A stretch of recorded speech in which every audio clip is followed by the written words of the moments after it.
right, everybody, welcome back to another episode of Pole Obsession with the beautiful Elizabeth Domazet and me, Felix Cane. Today we have a very special guest with us today, Miss Daisy. How are you, beautiful? Hello, I'm great, thank you. How are you guys? Okay. Good. I realized that I've actually never said your surname out loud, and then I got nervous and I was like, I better not say it in case I say it wrong. But does anyone Everybody's know? got these double stage names now. Like it was just, I only have one. It's like, Madonna. It's Daisy. Yeah, Daisy, right? I was like, I think that's it. It's Daisy. It's nothing else, and that's what I'm going to stick with. Yeah. Sometimes I have the peach on the end so they know now that, the industry has progressed and they're like, which Daisy is it? And I'm like, come on, there's only one. The peach. There is only one, isn't there? Is there another Daisy Oh, Paul? I think there's a few around Not one now. that matters. Thank Those you. of you who are also called Daisy, you do matter. But you don't have a peach. You've just lost a few followers. They're called Daisy. They're like, cancelled. No, but I think my followers would agree that you're the OG, best ever Yeah, Daisy. you Thank are you. the OG. Yeah, Thank you. you're welcome. I only speak truths, man. They might be inappropriate truths at times, but they're truths. So I have to preface this episode by saying I have slept zero because I have three darling children that are just the worst right now, and I've slept nothing. So I am going to apologize for me because I feel like I'm going to be a liability. And I'm so sorry, and you're all with me on this journey together. Let's go. It's okay. Why don't we start with Daisy, you letting everyone know who you are, where you're from, how long you've been polling for, because you are an original instructor, one of the very first instructors that we ever had in Australia for pole, right? Which is a pretty big deal. And you're in studios and you run competitions. So tell everyone all the things that you do. Okay. I'm Daisy. I am owner of the Peach Pole Studio on the Central Coast. I have two studios there. They are coming up to their 14th year. I've been teaching pole for over 20 years now. I don't even think I have the numbers on anymore. I went to take some classes at Bobby's Pole Studio Sydney 6 months after it opened. And then started teaching about a year later. So I think we used to say I was one of the second generation of Bobby's Pole Studio teachers, but pretty much so much time has passed. It's like, I'm one of the OG Bobby's teachers. But I have been involved in Miss Pole Dance Australia, Miss Pole Dance New South Wales. I am a co-owner or director or producer of floor play competition, which happens here in Australia and internationally as well. What else? I run Sexy's Back, which is an amateur and semi-pro comp. I've been a showgirl here and in Sydney and overseas. That includes OJ stripping. I still perform, doing, lots of things. Is that enough? A lot. That is a lot. Yeah. A pretty impressive resume there. Thank you. Openings, shows, comps. I haven't competed for a very long time. I think those days are over. Well, it was only a few years ago that you competed, wasn't it? Like maybe 3 or 4 you did Icon. Oh, yes, I did. Yes, I think that's going to lead into, I forgot. That is going to lead into this conversation, I believe, actually. When you physically make a comeback. Yeah, I did. I probably would pop in and out of some competitions if it takes my fancy, but depends on what it is.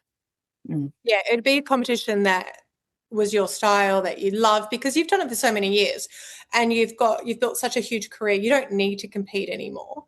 So it would just be something that you really love doing, yeah?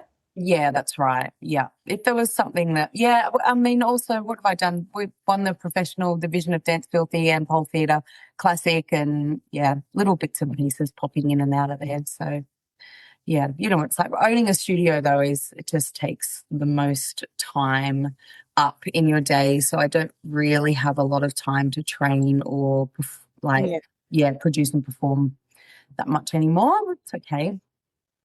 Well, yeah, I mean, that's pretty standard for owning a studio, isn't it? It's like, Yes. so much work. People don't realize how much work. Yeah, you seem to end up putting yourself last, unfortunately. Yeah, we have a showcase this weekend, and I guess it's very lucky that we have trained for such a long time to be able to wing it and freestyle, because you just think, I'll prepare something, and literally you're choosing a song on the drive on the way over, and it's a shame because you're like, oh, I really wanted to prepare something really good, and unfortunately you're the person that has the least amount of time to put something together, and so I'll just wing it and see what happens. And Well, but your preparation has been 20 years plus. Do you know what I that's mean? very true. You've been prepared for so long, and your art and your craft has developed to the level where you can still perform at an exceptional level without many, many, many hours of practice on that one routine. That's true. Yeah, Yeah, across that's the true. board, you have a level of excellence is as much, like standard is much higher. Thank you. You're welcome, friend. I saw you dance. I've seen you dance for years. Yeah, I also was winging it then as well. Same deal. Same deal. I was making sure my workshops, that's more important to me, that the students get what they need. But until you step on stage, and then you get massive anxiety that you didn't put in more effort. You always get that sort of mild phobia that you may have forgotten everything that you know. Yeah. Let's talk about why we actually have you here. Like, obviously, all the amazing things that you've done within the industry. But this episode, we really wanted to focus on injury and injury prevention and longevity in pole. So you can really speak about that. I mean, we've all had injuries, but I guess you two have had way bigger injuries than I've ever had. So let's talk about those. Daisy, yours is really interesting, and I don't think a lot of people know about yours. No, they probably don't. I didn't really publicize it hugely, or my journey or process through it. So actually at Icon, I was actually on stage. I didn't realize I'd done it at the time, but I think in the warm-up I had overstretched, and I thought what was a hip flexor tear. So a couple of days later after Icon, I could hardly get out of bed, lift myself out of bed. I thought I'd hurt my hip flexor. So I thought, we'll just wait and see how that goes. Because as pole instructors, I feel like you're always in pain of some level. We get niggles and things, and they come and go type thing, or small injuries. But it took me a really, really long time. Long story short, I actually had torn my labrum, just like the rotator cuff of your hip. And I didn't find that out until sort of a year later, or of trying to rehab it and actually, trying to work out what was going on. And basically that's an injury that doesn't heal itself. So you can't even, like, some people will be able to rehab and that will be enough depending on how bad it is, but mine wasn't. So I ended up going through the whole process because I was in so much pain. By the time I'd found out what it was, he said, you need a double hip replacement. They both need to go. They're shocking. So that was a very, very confronting appointment with the surgeon. Like, I just honestly, I don't know, like, I could believe it, but at the same time couldn't believe it. Like, there's 20 years, I guess, of teaching and performing and doing what we do. So I'm kind of like, okay, I get that, because he said they're completely worn out. There was a surgery you could get done that stitches the labrum back together, but he's like, there's nothing to stitch it back together. There's craters in there. There's like, it needs to go. So one of them was worse. He decided to do one first, and then he said, you'll get 12 to 24 months out of the other side. And funnily enough, because we were talking about this podcast, my other side actually has just started to like really ache, like it's showing the signs.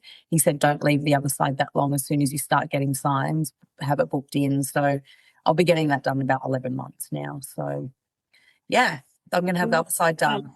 So tell me what led to that happening to your hips. I think the way they were formed causes, ultimately part of the issue. It's the load of what I was doing and for the length of time. Back in my day, we were say that all the time. Yeah. My favorite saying. Yeah, exactly. When we were pole teachers, we were teaching a minimum of 12 to 14 classes a week, up to over 20 classes a week, doing shows on top of that, training for comps, guest shows, hens parties. And so, I could say you would be doing anywhere of like 20 to 30 hours of pole a week physically, as you guys know. Might lead into some of the other things that you probably talk about in terms of the way we teach now versus then and the future of, and comparatively to something like gymnastics or ballet, or, you know, your gymnastics and your ballet teacher doesn't physically do the whole class with you, but we've always done the whole class with you. And choreography, we do and demo the tricks over and over again. Yeah, so we're demoing the tricks over and over and over again. We're doing the choreography. There's lots of splits. There's like jump splits in routines and our shows, and it's basically overuse. I've literally worn them out. So is it mainly splits or is it leg hangs as well? Because I feel like leg hangs can be a big thing. I know a lot of people with hip problems, and a lot of it is leg hangs. I myself have done, obviously, pole, not as long as you, but really long time. And quite often when I'm teaching intermediate up and I'm doing a lot of leg hangs, my right hip will start to hurt, and that's also my best splitting leg. So I kind of feel like mine could be a combination of both of those things. Yeah, and mine was more so definitely the splits basically, and the way it was stretching. And even if I think looking back, like I kind of think, oh, what would I have done differently? And yes, there probably would have been some better mobility prehab prevention type situation. That was how I made a living. So ultimately, when I opened the school, like many people will know, you teach a lot of the classes yourself. That's what you have to do to financially like make it work. So when I think of that, you know, that there wasn't a different way to what I was doing. Once we have these like injuries that are basically repetitive strain, long-term wear and tear on our bodies, like looking back, and I think this is useful information for people who are maybe starting now, wanting to open a studio now, wanting to teach hours and hours and hours and hours now, and maybe, you know, not having that hindsight advantage of hindsight. Like, what can we say to this gen now that's starting?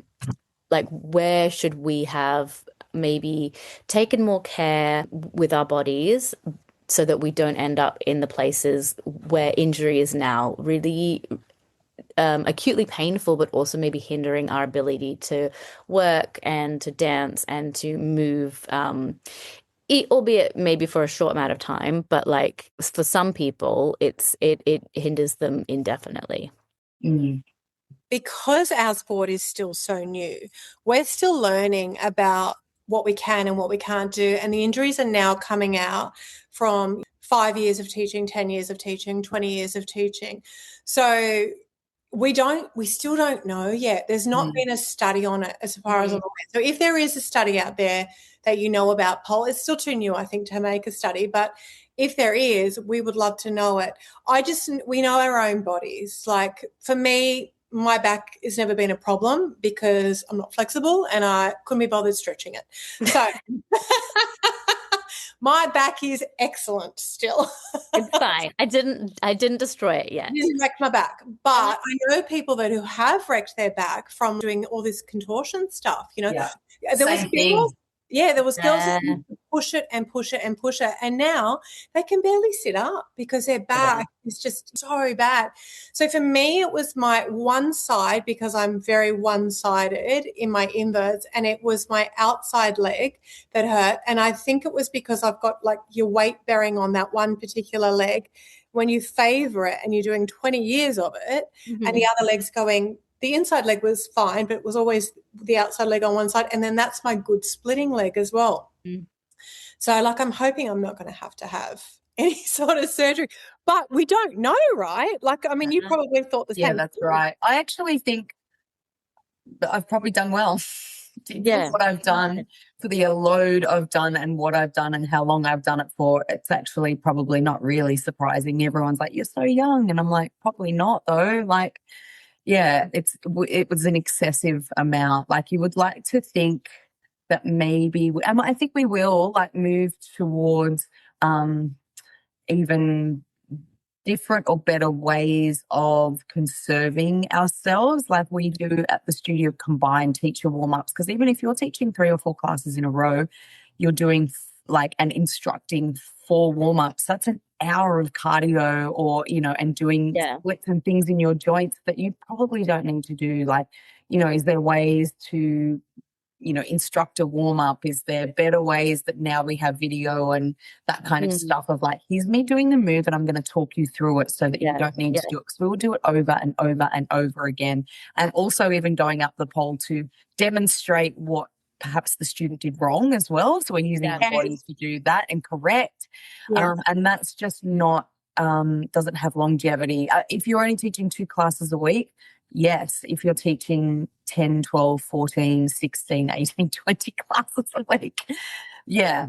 I mean, we loved it. And I was 20, so, or 25 and 30. So, but I do, like, now I look back, my hips always ached, always ached. So I was doing things, and yes, they were very flexible, and I was always working on my flexibility because that was good lines for dancing and all the splitty moves, all that kind of stuff. But it's definitely come at a price. So, yeah, I would, you know, like to pass on some of that down the line. I do see there's a couple of performers that I see that are doing like jump splits straight onto, and my hips would never, like, my hips are cringing, like, because I would do stuff like that. The banging into splits, don't think that helped at all. You know what I mean?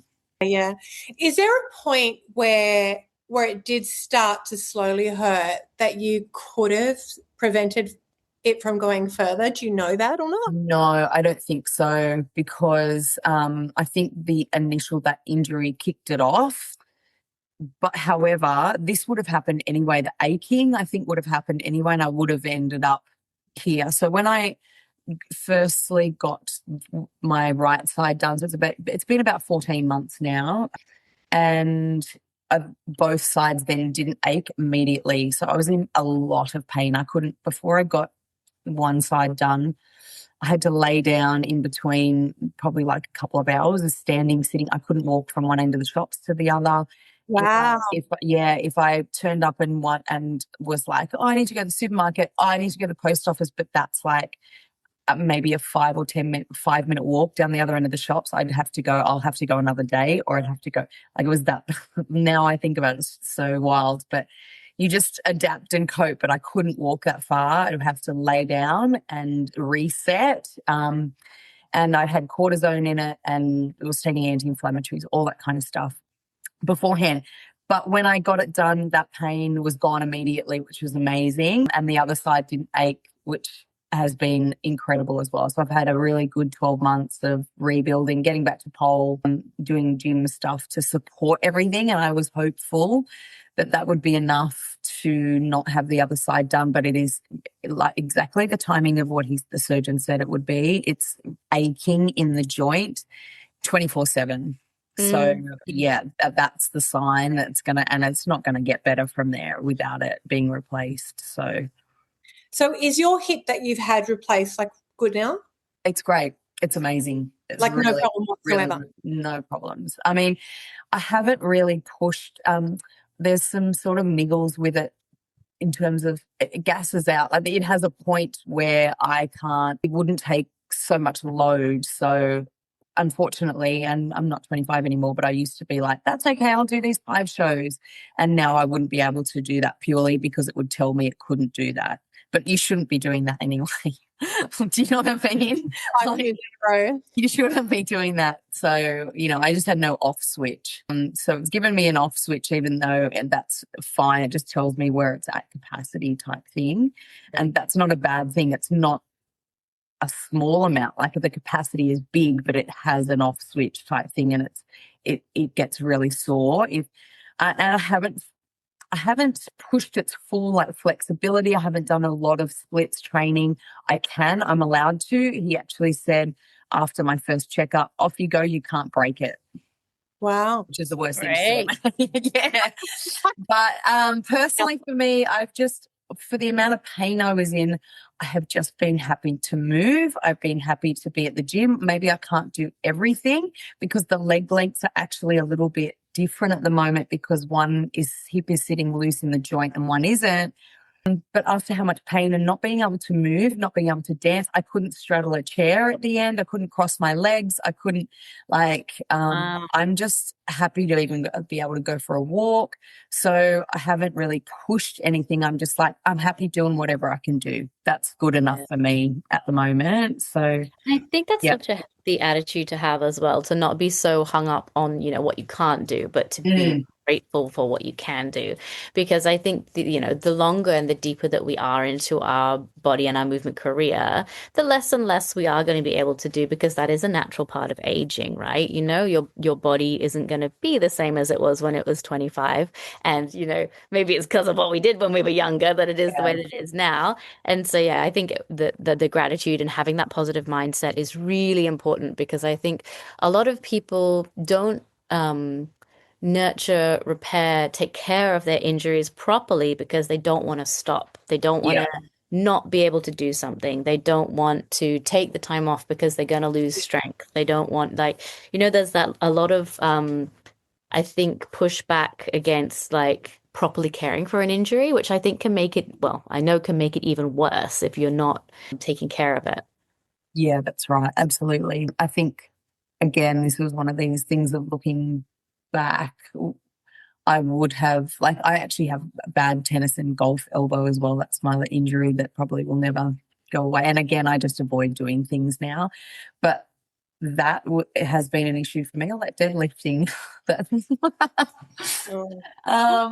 so important. It was for a time. It was the thing. But yeah, and all these movement patterns, all these kind of things that we learn now. But also when it's your career, it's the way you make money that's very difficult to step back and take care of yourself. It sounds really bad, but it is difficult because that's the way you make money. So yeah. So for you, the deadlifting was your elbow, not your shoulder? Yes. Yeah. Yeah, it affects a lot of people's shoulders as well. There's a lot of shoulder injuries in pole because of it. Yeah. Yeah. Happy to say I've never been able to deadlift.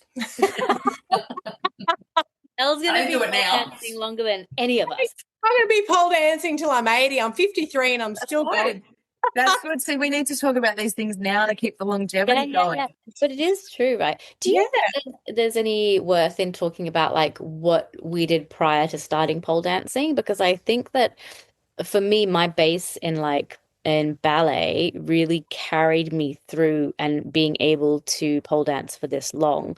Like I see a lot of people who start and then whack it way too hard, like with the contortion and with the deadlifts and with everything, just want to get it real fast, real hard. And then their whole pole dancing chapter is over within 5 years, Yeah. I was taught from a very young age that progression is slow. Like ballet is technical and it is precise and there is one way that's right and that's it. And I was also taught very young to do cross training, so to strengthen outside of the thing that I was doing to gain strength so that I didn't have to use ballet or pole dancing as my way of getting better at those things. You know what I mean? Because then you are really smashing yourself. If you're only using pole dancing and pole training to get good at pole dancing, then you don't have the benefit of coming off the pole, utilizing your entire body, strength training in different ways, flexibility training in different ways, mobility training in different ways that you can then transfer onto the pole so you're not doing the same type of movement over and over and over and over and over again, which is where a lot of injury can come from. I think the other thing, Nicole, it's so one-sided, isn't it? So if you're not switching sides, which a lot of people don't, even though as instructors we always say switch sides, and then they're like, yep, and then they never do it.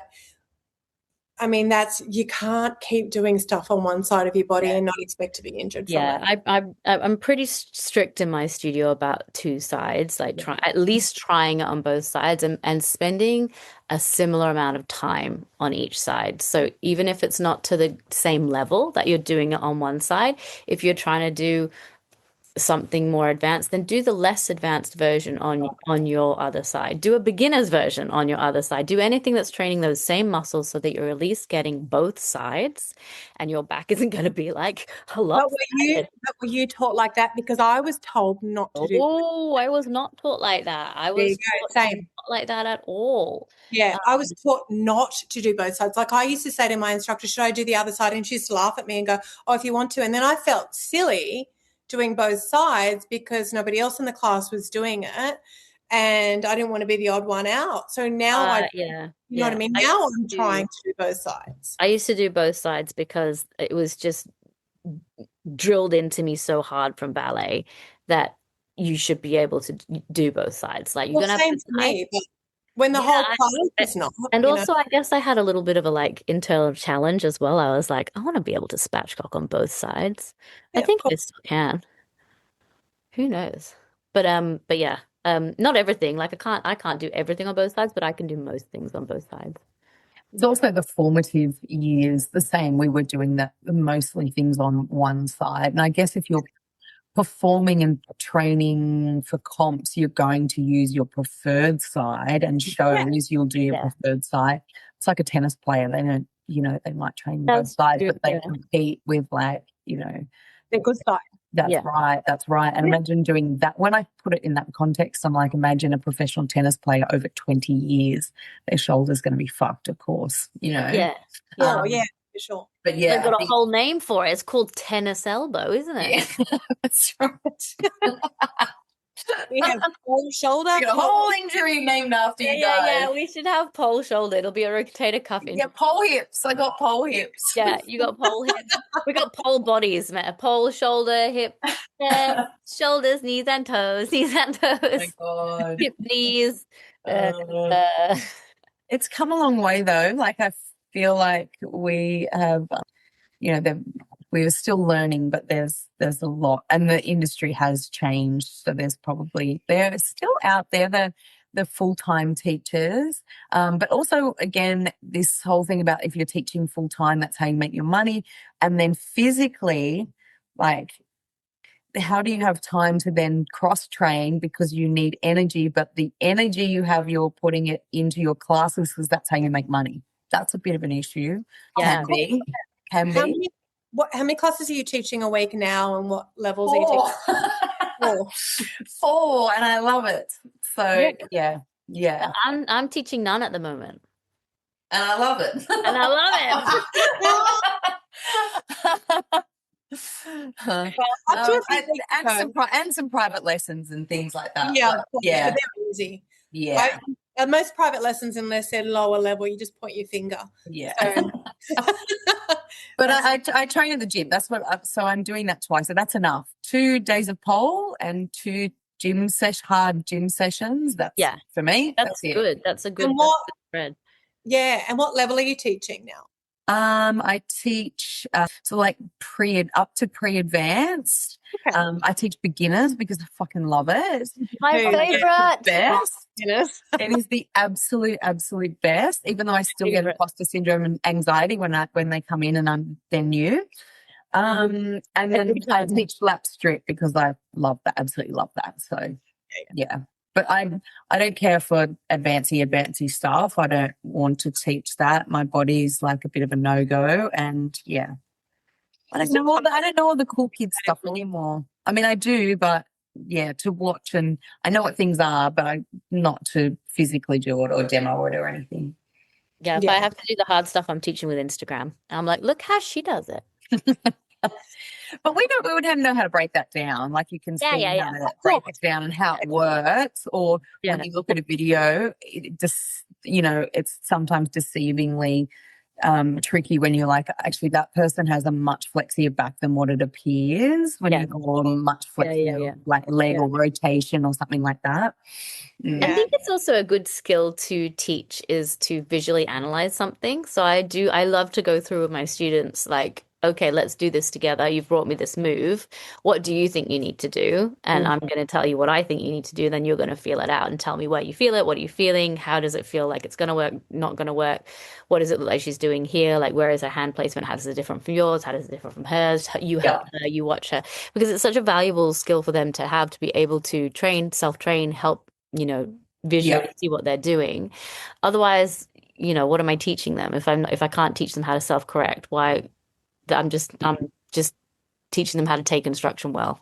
Yeah, that's right. And also, as we all know, it's the Instagram version is very well polished. And my trick used to be when people would go, "Can we learn this?" I would go through and find other people on Instagram who were trying it, and we would analyze the not so good versions because it shows the struggle of the progress of the move. Yeah, that's really helpful too. Yeah, exactly. I find it's such a helpful tool watching, like being able to see. And then I think helpful and not helpful because so often they get distracted. They're like, bring me one thing one week and then another thing. And then I'm like, no. We're doing the one from last week for the next 5 weeks until Yeah, and get it good on both sides. I'm like, we are drilling the one from last week. With good technique. With good technique. But then they get it and they love me. That's right. Yeah, you can't do something once and be amazing at it. Well, I mean, some people can, but not often. But also, like, you should re-educate the newbies. You can't just do something once and think that you've done it. Yeah, exactly. Like, how have you gotten it if you're doing it once? Most of the time, it's not that well. Yeah. Also, and I feel like it should be in your body, not just in your brain, like you shouldn't be thinking about it. You shouldn't be like, catch me, or, oh, which hand is it? Oh, where am I? Your body should know how to do it and do it well, transition smoothly and safely in, smoothly and safely out, not kajonking out, kajonking in. I think I'm off topic. Sorry. I told you I was tired. I don't know what I'm talking about. All right, tangents, anyway, you love them. I went on a tangent. I went on a technical tangent. Sorry, Al. Can we just quickly go back to when it actually happened to you on the Icon stage? Because I was sitting in the audience that year. It's the only year I've gone. And I remember watching you thinking, there's something that's gone wrong there. There's something that's happened because you seemed all of a sudden flustered on stage. And you're a professional showgirl and a professional competitor. So that was because I think there was my prop. They were supposed to send smoke down. The techs were supposed to send smoke down for my laser prop, but didn't. So I was very upset because it was a part of my show that I loved the most. That would have been what I was upset about. That's so funny. That's what you're upset about, not snapping your leg. Well, I didn't feel that. I didn't feel that actually. No, I think I was. This is kind of like, I don't know if it's interesting or not, but what was great about Icon was I think it was around the same time where I'd had to close my studio and I'd had to relocate it. That was really stressful. I'd been holding a lot of stress in my body, and I thought like the training for Icon was really good because it gave me some purpose and positivity and something to work towards. But when I look back, I think that I overtrained getting back to competition phase type thing. But my body was holding a lot of stress, and I have a feeling that was one of the reasons why. The only thing I can think of was in warm-up or stretching my oversplits. It's the only thing I've done it a million times before. But I also would have taken a couple of painkillers or something, which I normally do before I go on stage. Well, nothing heavy. It's just like something to take the edge off, I think a lot of people do. I'm sure you're not the only one. Yeah. Don't judge me. That's better than a couple of shots, right? We used to say that a glass of wine and Voltaren was the showgirl warm-up before you go on stage. I think I'm pretty sure that that's probably what I would have been doing because I would have been really pushing my oversplit so that my lines were good before going on stage. Didn't feel anything then, didn't feel anything on stage. It was after I woke up the next day or even the day after, I think. I literally couldn't sit up. That's why I thought it was my hip flexor or my psoas or something. But, yeah, that was... It's interesting that for 24 hours it sort of kicked in. Yeah. A bit less, yeah. Yeah. Oh. Well, you'll have like all of the adrenaline and everything coursing. That's exactly right. Yeah. Yeah. So don't mess up Daisy's props ever. Anyone.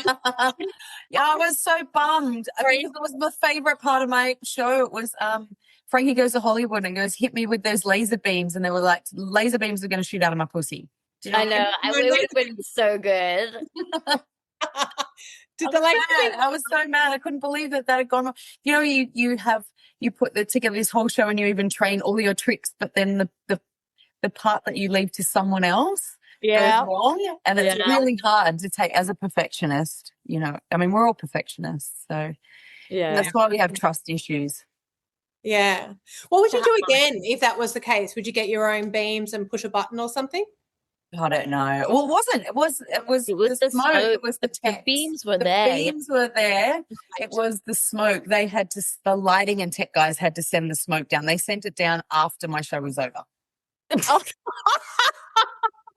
Anyway, that's showbiz, isn't it? Do you know what I mean? That's what happens. But in tech one, they're like, yeah, lady, we got it. You know, they just did them stupid pole dancers, you know. Yeah. We know what we're doing. We're professionals. They don't know what they're doing. Yeah. I mean, like, to be fair, I'm really pedantic with my competitors, and I sit there with every single competitor in their rehearsal. And if anything is wrong, I make sure I'm talking to the techs and going, no, you have to do this. You have to do it now. Let's do it again. So I'm like as an organizer, I'm super strict with the techs because we don't have a lot of props and we don't have a lot of that sort of stuff in APC anyway because there's just so much room for it to go wrong. That's right. That's right. But when there is something like it's like if you've trained, like you said, which people do when they're competing, it's the worst thing, you know, somebody else messes it up for you, isn't it? It is. It's disheartening. I mean, you know, of course I made my own mistakes in the show, but that's on me. Like, yeah, but that's different. Yeah, that's right. I'm like, buddy, you had one job and it's actually your full-time job, professional job. You're getting paid. It's your professional job. But yeah, I tucked a mad tanty on after that. Yeah, fair enough. fair enough. I feel like maybe we should share our diva moments. Like, what is your biggest diva moment? That was probably one of them. Yeah. I cried though. Like I was just so gutted because like I felt like my show held who I was in that moment, like because I hadn't competed for such a long time and I wanted to create the show because I hadn't been training for ages or doing pole or anything like that. So I didn't have my tricks to hold me up. That was part of what held me up. And it was because it just happened to be one of my favorite part of the shows. I was just passionate about it. That's Of course. Yeah. So I was really bummed. But what's your biggest diva moment, Diva? Felix? I think it was probably in Cirque when we were touring through North America, so Canada, and we went on a lot in arenas where there was ice rinks, and in wintertime the ice is there. So the stage was built on top of the ice and the pole was stored on top of the ice. Oh God. And so when the pole went up, because it's stored underneath, then it went up and it was set. And then when I went on it, it was so cold, like it was frozen. Oh yeah. Like by the end of it, because I did most of it at the top of the pole. I was so afraid because I couldn't feel my hands anymore because they were so cold. And I was like, you know, when you just get scared, and I'm not usually scared on the pole because I'm like, I can hold on, right? I know I'm strong, but because I couldn't feel my hands, I just had to trust my body. And I came off and I chucked the biggest tanty. I was like, maybe I shouldn't say this, they might get angry with me, but it is the truth, so I guess but I was like, you guys almost killed me with the last pole, and now you're trying to kill me again with this pole. Oh my God, yes. Fair. I was like, and but then they did the good thing and they got electric blankets for the pole. Bless. Oh my God, then you scolded yourself like a hot iron. And I was like, it's far too hot for my skin. So they stored the pole in electric blankets to keep it warm so that when it came up, it was not frozen. So they did the right thing by me. Very good. I don't think I've ever had a diva moment because I've never competed. So, I feel like you've had plenty of diva moments. competed. No, I've never competed. Eating though, like you just Like, what's my diva moment? I don't know. Diva moment? Like telling someone to shut up because they're annoying me. Like, what's my diva moment? Wait, what about when? Okay, I Yeah. love this diva moment when That I had? yes. Oh, okay. The end of when we did WAPC here, and they wanted to kick us out of the theater at 10. Oh, yes. Oh, I'll do that with a Most theater. certainly had a diva moment, friend. Yeah. Because the organizer, what was it? Who was he? I don't remember. You remember things and I don't remember things. That's who he was. The owner. He was the owner of the theater. He was the manager and owner of the theater. Yeah, and they were like kicking us out because we ran it on a Sunday and we had to get out at 10 p.m. But they didn't tell us we had to be out by 10 p.m. until the morning of.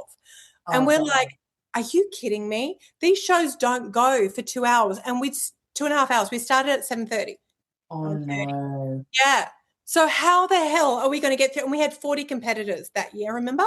WAPC, that was a big year. And I'm like, how are we going to get through that many competitors? And this was just happened to be the year, because Felix and I run WA together. Yeah. It's just happened to be the year that she was coming back and competing. And I'm not from WA, so I only had her staff. And I'm like, me trying to tell her staff what to do. I can tell my staff what to do, but somebody else's staff what to do.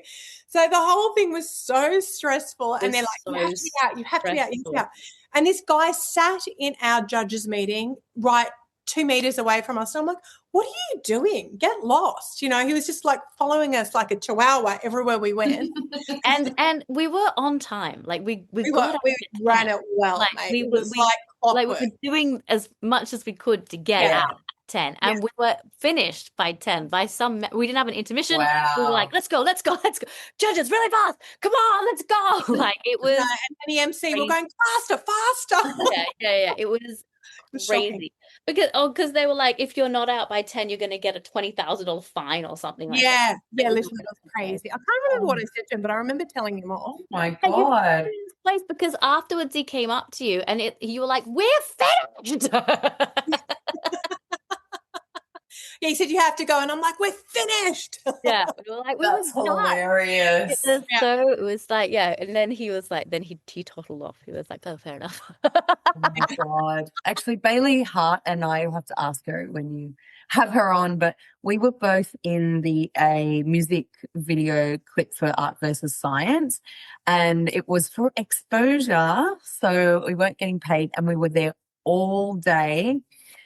And all night, and it got to the end, and they were filming just like extra staff. They had hardly fed us, and that was another diva moment of mine. I was like, you know what? I've been here all day. We're not getting paid. I am fucking freezing. I'm starving, and I'm out of here. And I took off. I left. I had a tanty and left. I was cold and I was hungry, and they weren't paying us. It was for exposure. And I just went, I can't do this anymore. I'm sorry. I actually didn't have a tanty. I just went, I can't do this anymore. Yeah. Sorry, everyone. I've died of exposure already. Yeah, I'm exposed. I've been exposed all day. Yeah, I'm exposed. Thank you for the exposure. Goodbye. One lousy hot dog.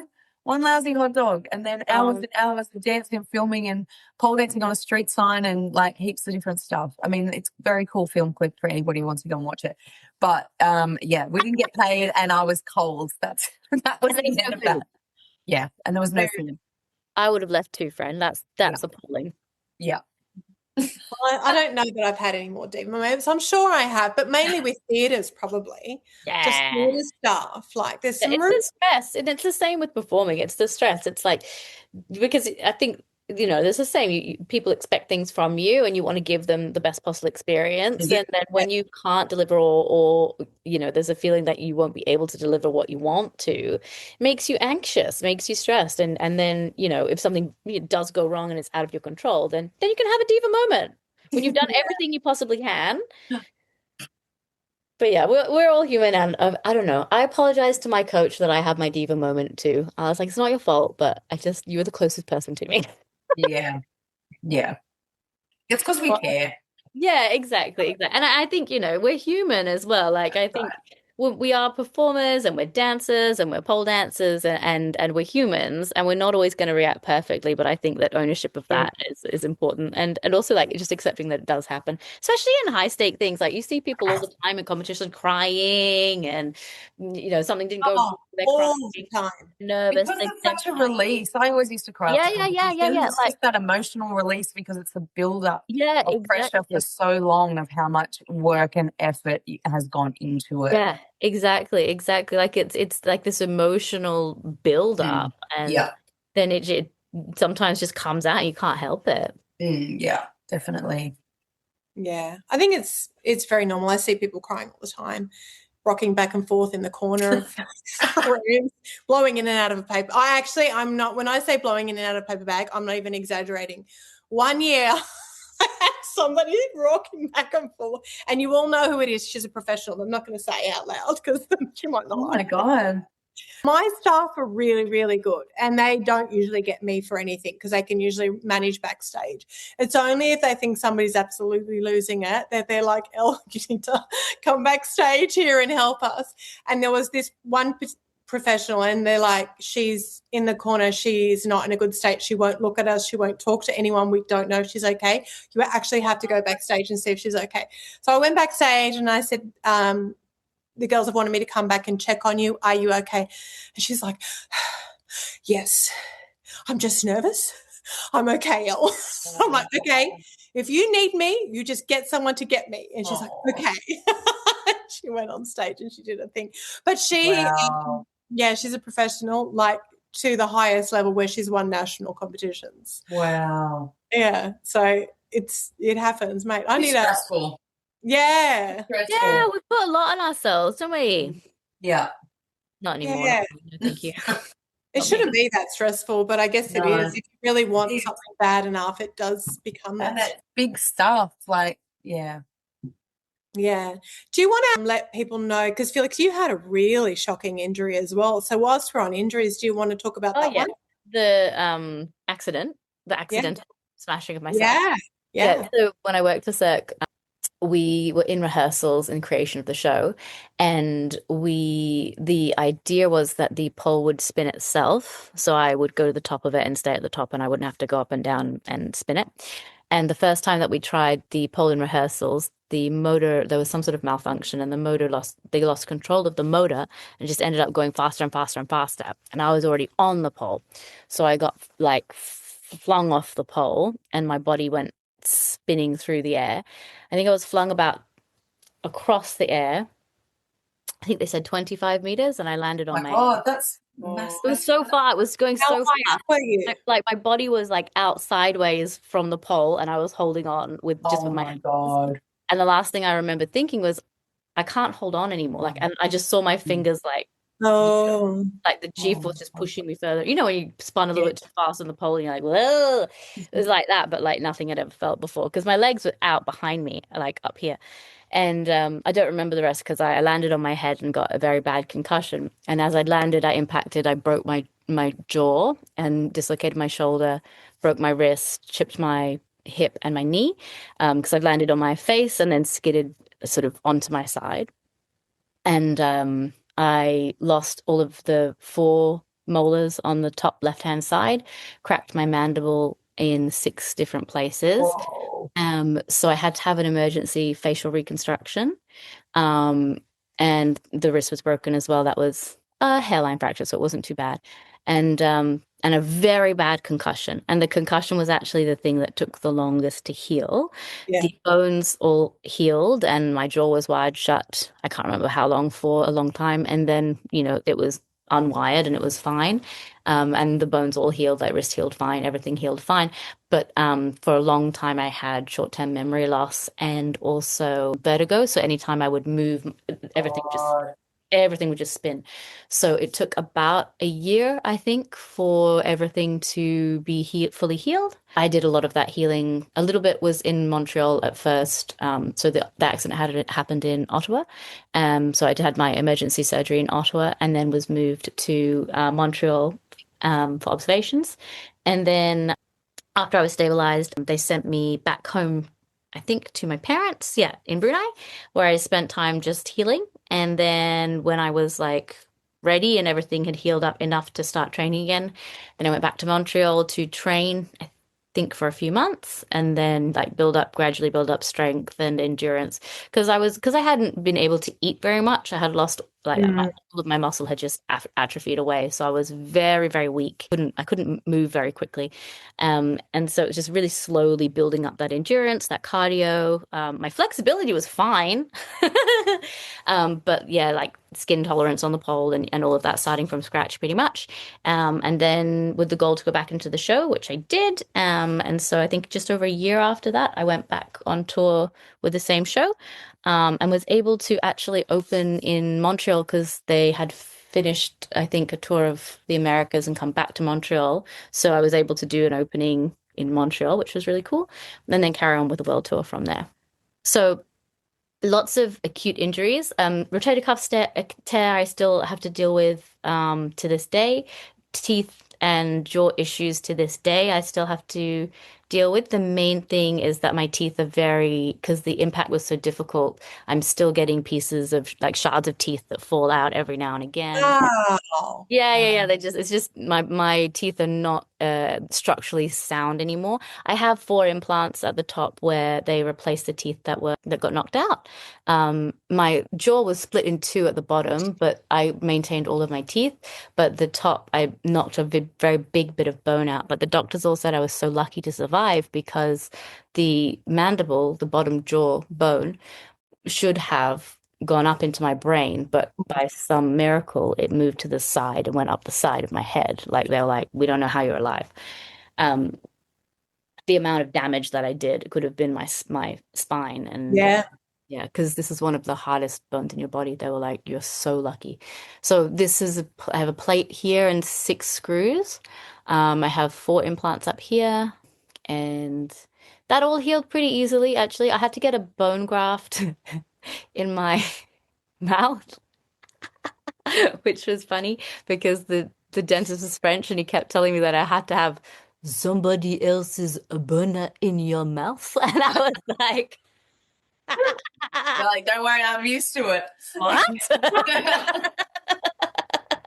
Are you okay with this someone else's burner in your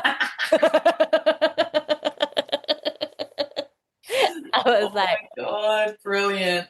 I cannot Yeah. believe I'm the only person in this room Yeah. right now. I think so. It's funny. I was Brilliant. like, um, Oh. yeah, everything else healed up quite okay.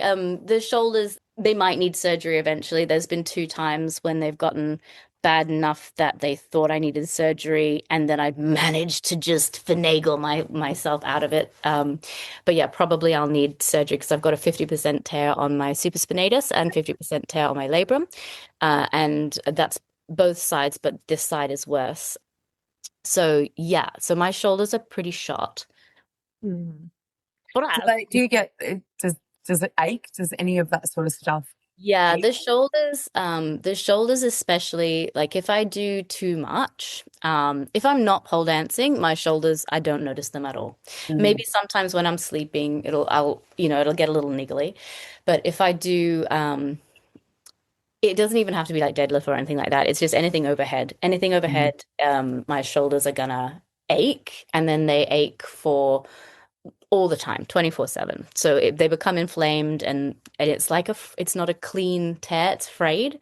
So it becomes just Yes. inflamed. And yeah, there's not enough room for all of that swelling and inflammation in the joint. And it's aggravated and it feels like an ache, like a deep ache. And sometimes almost like it needs to crack or something. Like it's like, it's not quite in the right place. Mm. They both sublux very easily, so they fall out of the joint very easily. I have to do a lot of work to maintain the ability to pole dance. So now a lot of the training that I do is prehab and rehab for the injuries that I have, but prehab to make sure that they don't get any worse and that everything around that injury is strong enough to support the industry to support the whole industry of pole dancing. But the injury, because it is so weakened, so significantly weakened, everything around it has to be stronger. And it's taken like years, it's like 10 years now, but it's pretty much I can do everything. I just have to be careful about how I do it and when I do it. Wow, that's shocking. But I don't know. I went into this career knowing that I was going to wreck my body. Like But I I don't think you know that nobody knows they're gonna have a fall like that. Like Well, no, not like that, but like I wanted to Your be a body's your ballerina. work. Yeah. Before I yeah. wanted to be a pole dancer, I wanted to be a ballerina. And I was lucky enough that somebody told me when I was very young, like, you're going to get to about 35 or 40 and you're going to have to stop because we trash our bodies. Like our bodies are our tools and we trash them. And you will love every moment of it, but this career is not forever. And so I knew that from a very young age that my body is a tool, but it's not forever. And so I guess that was part of my drive to push it so hard and to tick all the boxes as soon as I could and really prioritize my career because the body won't wait. You can't use your body later in life the same you can as you can at the beginning. So I don't regret any of it. And even when I have aches and pains, like I've loved every moment that brought me to these aches and pains. So they're, my little Such a good way of looking at it. right. Like I can't say I wouldn't do it again because I would. Give me my body Yeah. back 20 years ago and I'd do exactly the Yeah. same with it. We've, I've we've loved every moment of it. we've got to do some really, really cool, fun stuff. And that's Yeah. probably why we did so much of it. And that's why we're in the position we are Yeah. now. Yeah. Yeah. Because you said yes to everything because you Yeah. wanted it. It was so awesome. Yeah, and to be fair, like you and I have both been in this for a really long time and have seen a lot of people come and go. So I think even though, yes, I have a lot of injuries and my body is almost constantly in pain, I've been in this industry for a lot longer than anybody else has, and I'm still doing it. Like I don't perform as much anymore. I think that, I think I don't have the drive as much as I used to. I still love doing it, but it's not like number one. But yeah, I mean, I don't feel like I'm gonna quit anytime soon either. I did so much talking just then. My ears were like full of my own voice. Apart from that, have you had any other injuries? Because Yeah. that was not your fault, that Yeah. injury. So yeah. So I've ripped my ab off of my rib cage. I have had a quad injury. I've had knee injury. I dislocated my knee when I was trying to do a flip. Yeah, I remember that. That was not long ago. That was last year or something, It wasn't was it? like, yeah, a year and a bit ago, But 2 years Yeah. ago, maybe. Yeah, I was trying to do a flip because I thought like, sometimes I feel like I need to be good at pole dancing. I'm like, I'm gonna try flipping now. I never tried flipping. I was getting pretty good at it. And then I just landed badly. I dislocated my knee and I was like, I finished flipping now. And then what else have I done? I've torn the cartilage of my wrist. I've broken my ankle, but that was also not to do with pole dancing. I have two steel titanium plates in my ankle as well on each side because I broke tib and fib. What else have I done? What other? That's a lot. Oh, there's more. What else have I done? Oh, I've got a weird one right now. I don't know if it's pole related or. I had an injury in my elbow that was carrying my children related, which has only just rectified itself because I went to the physio 10,000 times and he's very good. He looked after me. Thank you, Vincent Physiologics in Newcastle Street. Shameless plug. Um, I have my ulnar nerve is not lying in its proper tunnel. I think it might be similar to golfer's elbow. It's yeah, yeah, it's like lying. feels really weird. Yeah, it's like very tender. It doesn't really hurt when I do anything except when things touch it. Yeah, I don't know. it's really close to that muscle. It's really So close to annoying. the edge. Yeah. So Yeah. annoying. I hate it. Is yours from deadlifting too? Do you think that's from No, deadlifting? I don't think so. I haven't deadlifted for a long time.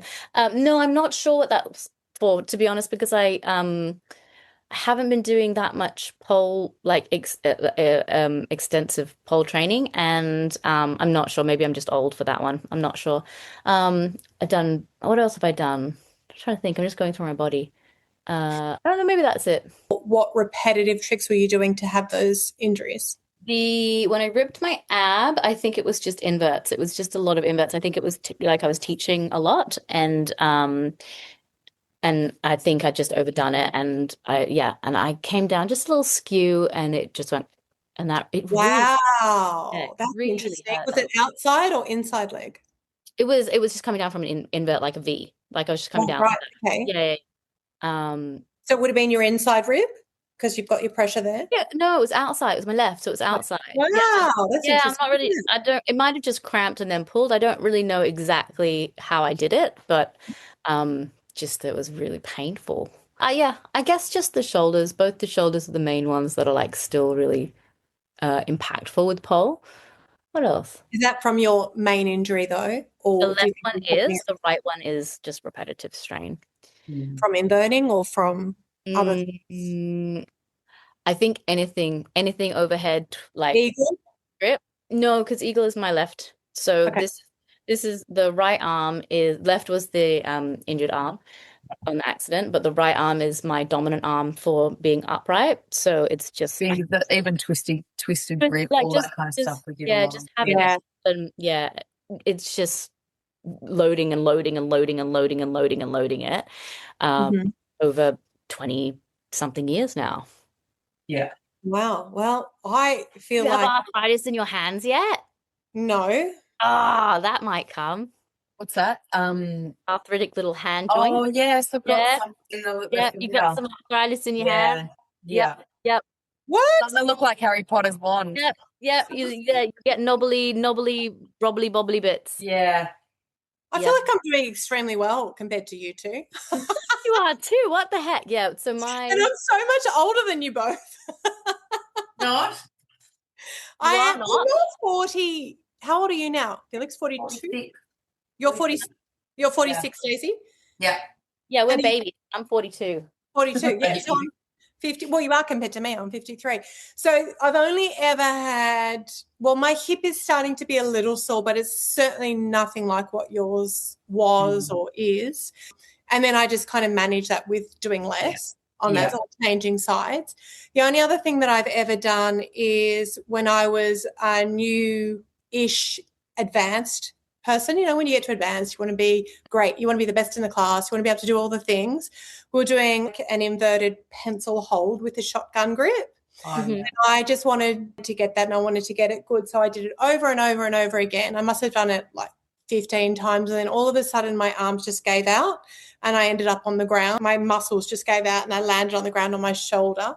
So I partially dislocated my shoulder. I did it at home. My kids were little and they're like, Mummy, are you okay? And I'd woken up from it. And then I went to the doctor and he said, because you can't keep doing things over and over again, your muscles give out. So that was a problem. I never did that again. I never did things over and over again to the point of exhaustion. And then the only other thing that, I don't know if I've told you this, Felix. I don't know if I've told you this. I popped my hamstring from doing a spatchcock. You haven't. I've actually, the insertion point. Yes, when you're pushing your head through. Well, I was teaching it in a lead, and I wasn't warm enough properly. I wasn't even close to being warm enough to be able to teach it, but the girls really, really wanted to learn it. So I'm like, okay. And I'm certainly no Felix Cane at spatchcocking. I can do it, but it's, you know what I mean? It's a struggle. It's a struggle. So anyway, as I went through, my head went through, I heard a pop and I'm like, I heard it and I knew, but I wasn't hurting, right? It was a little bit like you, Daisy. I wasn't hurting, right? And then I came out of it and I knew it wasn't quite right because I had a niggle. The next day, forget it. And then I couldn't split for like 9 months later, and splitting's my thing. So I was like really frustrated with myself because I was teaching the elite. It wasn't at my studio, it was a different studio. But I was just like so frustrated with myself. But they're the only two injuries I've had in almost 20 years. So considering like even a few weeks ago, I was teaching 12 classes a week. So I'm just, it's pretty good, but I'm really careful. Like if I feel like my body is saying, no, don't do it, I never push it anymore. Yeah. I'll film myself. And if the girls say, Elle, can you show us again? I'll go, no, come look at my camera. Because I film every single time I do the very first trick. Yeah. And then if I don't want to do it 2 or 3 times, I say, no, come and watch this. And then I'll go and help them and say, okay, you need to put your leg here or your arm here, or whatever it may be. So I think I've been really careful. And maybe because I've never competed, I've never done that repetition that a lot of competitors do. Yeah. So I So it's think a blessing. yeah, well, and then the longevity in pole that I've had because of it. Yeah. I mean, I also did dance as a kid and gymnastics as a kid. So I've done that since, like you were saying about ballet, for a million years. So I do think that that has helped as well. But I've never, like after those two injuries, which were really early on when I was popping, because I was like, back then you would go from beginners to advanced within a year. Yeah. There was not that many tricks back then. It wasn't that many tricks. Yeah, literally. There were James, 3 levels. you're the queen of the studio. That's how it was back then. If you could split or if you could do, an iguana, you were good. You were real good back then. So true. Handspring was like the pinnacle. next level. Next level. Yeah. I remember seeing someone do a handspring and being like, what is gravity? Yes, that really opened up when the static field, the Aishas came around. Yeah. I remember when people could do that, we were like, wow. Whoa. Yes. It is impressive. It's still impressive. Yeah, I love it. It's still impressive. Yeah. So anyway, my injuries have been very minute, luckily. Otherwise, I wouldn't be teaching at this level as much as I do. So I guess that's probably what we need to look at, what kind of career do you want in pole? Yeah, definitely. Yeah.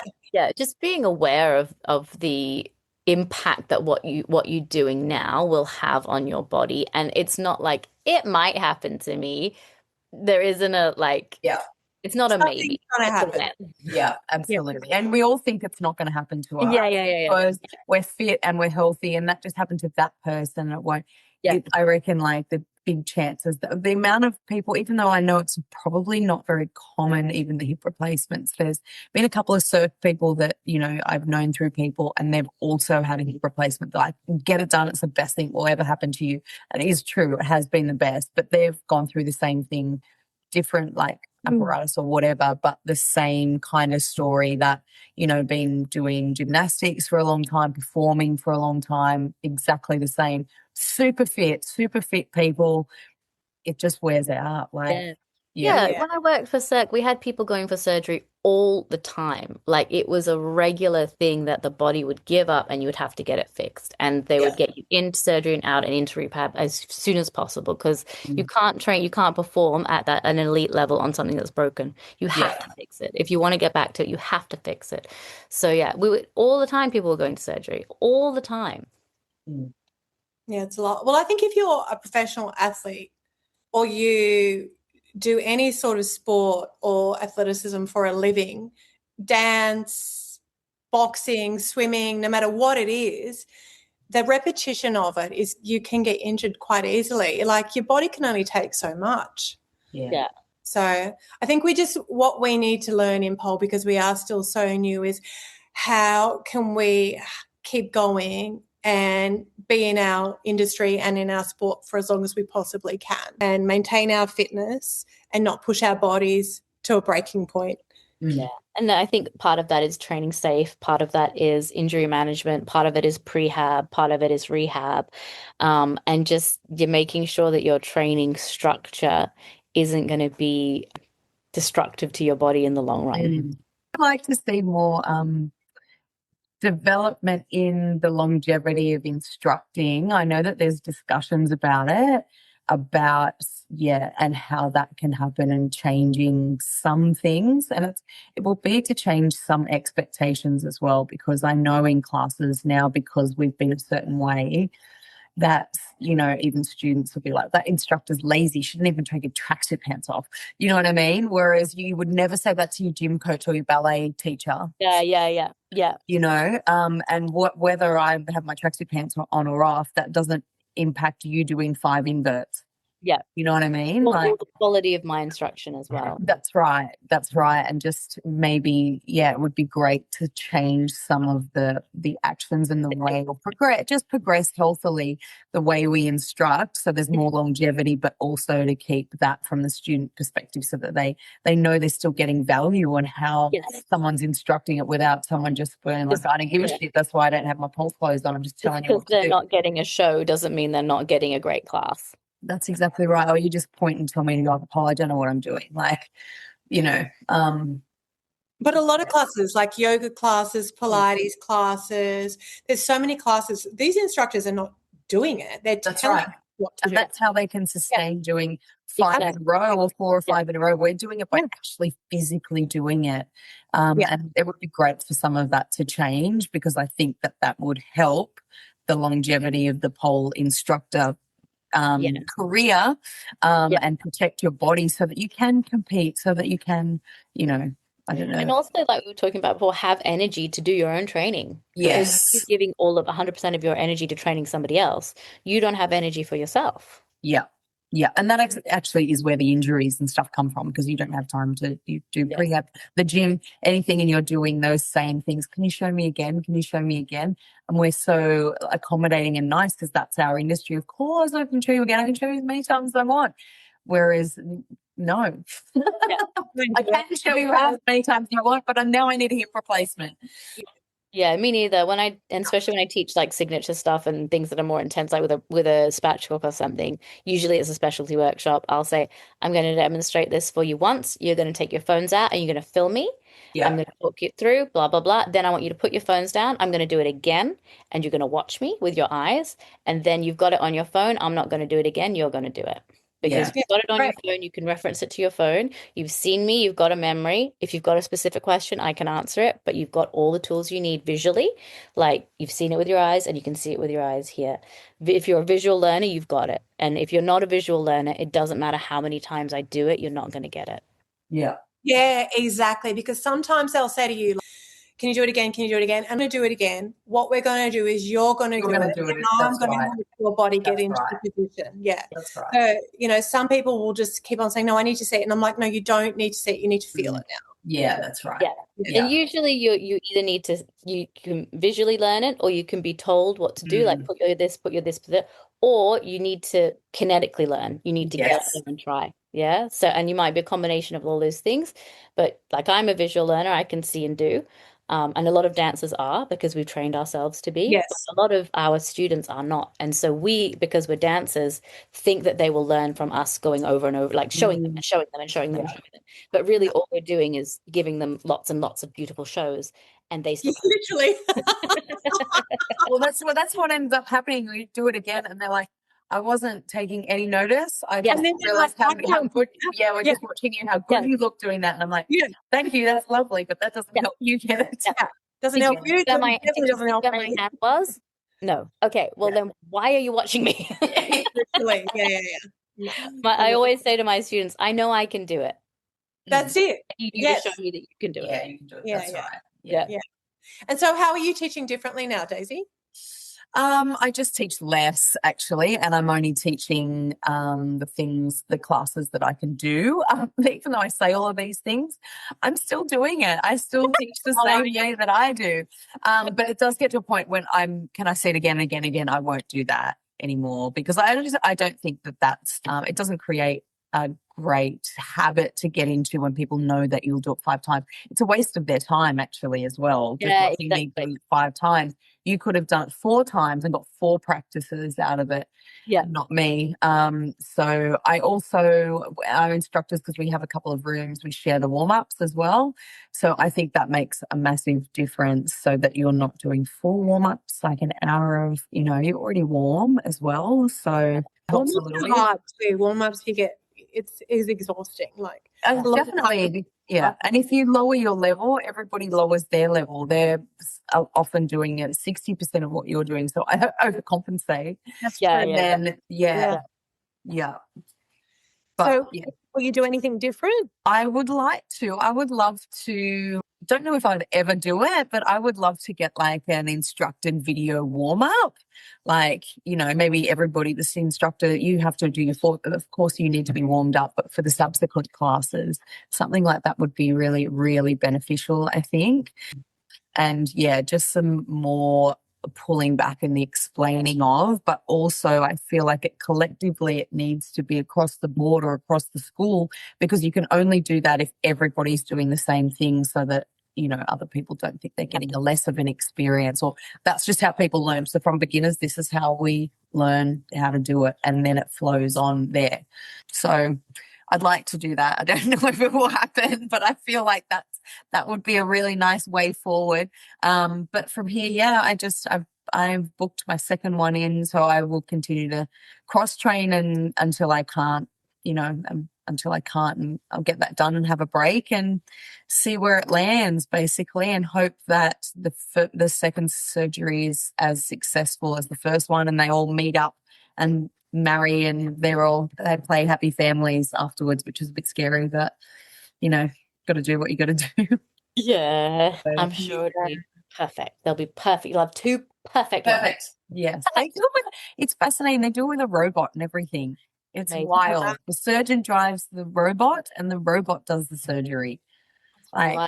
Yeah, crazy. it's crazy, isn't it? I'm like- Technology has come so far. Yeah, I'm ignorant. What is the actual procedure? Like, They the hip ball and socket, they put the joint ball, and sits on top of like a cone, and that cone goes inside your leg, inside your hip. Inside your leg, yeah. Quad. Yeah, it goes down into your quad. what do they do Yeah. with the other one? They take it out. Do you get to keep it? No, no. Because that's gross. Really Yeah, that's wild. It was Who would really want to do wild. that? Yeah, really wild. But I mean, I'm grateful to have it done younger than Yeah. because he was like, your recovery will be much better. I had the smallest unit because my bone density was really good from weightlifting. Yeah, he just said, I don't have to worry. I saw him once afterwards, and I didn't. Do you know what? This is a bit naughty, but I didn't even need physio. It That's just great. completely healed itself, Yeah. pretty much. I had a bit of That's physio, but I didn't really need to. I did everything intuitively. I knew when things were ready. And all of the prehab that you put into it would have made the recovery so much Definitely smoother, right? Because of all of the Yeah. weightlifting and yeah. It's And crazy. The recovery was that's it. wow. Yeah. Yeah. Titanium. They get a titanium one. Pretty cool, right? Yeah. She's Wow. Iron Woman. Yeah. Well, you Yeah, can have two of those. It is nuts. They'll Ionic get you up Woman. walking the next day. Walk Wow. the next day. I drove in 2.5 weeks. I drove a car 2.5 weeks out of having that major Is surgery. it painful the next day? Like, does it Yeah, ache? massively. Yeah. Like a hot iron going into your quad. Ooh. Yeah, it was. That sucked. But I would probably say like 5 days after, it was when I left the hospital, 5 days after, like I walked up the stairs at home and stuff. Yeah. It's just amazing. It is amazing. It That's is amazing. What we can do. We're so lucky to be alive in the time that we are, aren't we? We Yeah. fixed our bodies. Like, we had so much fun doing it, and then they fixed us. Common though, like the surgeon was referred to me through one of my old students. So she had a similar surgery, and now one of my teachers is having the labrum stitched back together, unrelated from pole, maybe from dancing. Interestingly, they say that the labrum, you can have tears and have no pain. So people can be walking around with that being torn and have no pain. So that's fine. So it's hard when you go and get the assessment done because in my case it wasn't, but in other people, they're like, you could have had that. That could have been pre-existing. All right. Shall I wrap it up? Wrap it up. Thank you so much for listening. And thank you so much, Daisy, for sharing your experiences with us. That has been so insightful, and I hope really powerful for the next gen to listen to. Yeah. So thank you so much for spending time with us. Thank you for having me. Pleasure as always. Yay. And thank you for listening to us babble on again. Until next time, see you later. See you later.